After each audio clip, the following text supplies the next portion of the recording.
গল্পটা হচ্ছে গ্রাম বাংলার ছোট্ট একটা গাঁয়ের। গ্রামটা বেশ নির্বিল, চারপাশে বাঁশঝাড়, খাল বিল আর গভীর জঙ্গলে ভরা। এই গ্রামটা অনেক পুরনো, কিন্তু কোনো এক অজানা কারণে গ্রামের কিছু কিছু এলাকায় সন্ধ্যা নামলেই কেমন একটা ভৌতিক অনুভূতি নেমে আসে। এই গ্রামে একটা কথা প্রচলিত আছে, নিশির ডাক। নিশির ডাক শুনে কেউ বের হলে আর ফিরে আসে না। আমার বয়স 22। আমি গ্রামে আমার মায়ের সাথেই থাকি, আর পাশেই ছোট্ট একটা দোকান চালাই। আমি মুম্বাই শহরে সেলাই মেশিনের কাজ করি। পড়াশোনা বেশি জানি না, তবে যতদূর জানি আমার চলে যাবে। তাই এসব পুরনো গল্প গুজবে আমার বিশ্বাস নেই। এগুলো কেবল মনে ভ্রম, অলৌকিক কিছুই নয়। নিশির ডাক এসব কেবল গল্প। গ্রামে প্রায় রাতে মানুষ নিখোঁজ হয়। কেউ কেউ বলে তারা নিশির ডাক শুনে নাকি চলে গেছে। আমি এসব বিশ্বাস করি না, কিন্তু গ্রামের মানুষজন আমাকে বারবার সতর্ক করে দেয়। এমনকি আমার মাও আমাকে বারবার বলে, সন্ধ্যার পর আর বাইরে যাবি না, নিশি কাউকে ডাকলে কেউ তার হাত থেকে বাঁচতে পারে না। কিন্তু আমি একথা হেসে উড়িয়ে দিই। আরে না, শুধু শুধু ভয় দেখাচ্ছ কেন বলো তো মা? আমি আর এখন বাচ্চা ছেলে না যে ভয় দেখিয়ে ঘুম পাড়িয়ে দেবে। ছাড়ো তো এসব কথা। পরের দিন রাতে প্রায় 11টা বেজে গেছে। আমি দোকান বন্ধ করে বাড়ি ফিরছি। পথটা গ্রামের একদম নির্জন অংশ দিয়ে যাচ্ছে।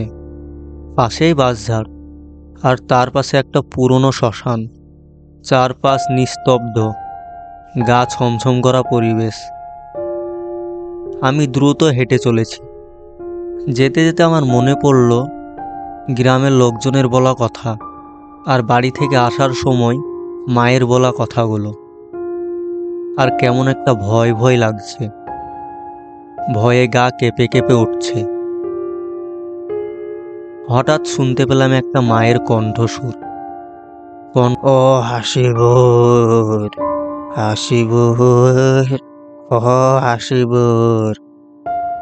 আমি থমকে দাঁড়ালাম। এত রাতে আমার নাম ধরে কে ডাকছে? সে কণ্ঠটা আরো একবার শুনতে পেলাম, এবার আর একটু জোরে। ও হাসিবুর, তুমি কি শুনতে পাচ্ছ না? তার কৌতূহল বেড়ে গেল।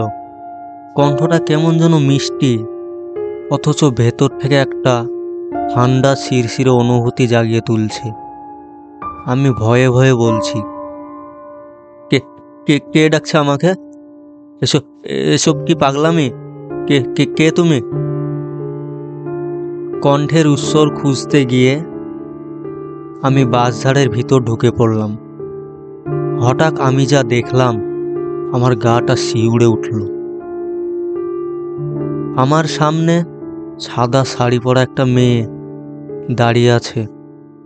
তার মুখটা পুরোপুরি দেখা যাচ্ছে না, চুলগুলো মাটিতে ঝুলছে, আর সে আমার দিকেই তাকিয়ে রহস্যময় একটা হাসি হাসছে।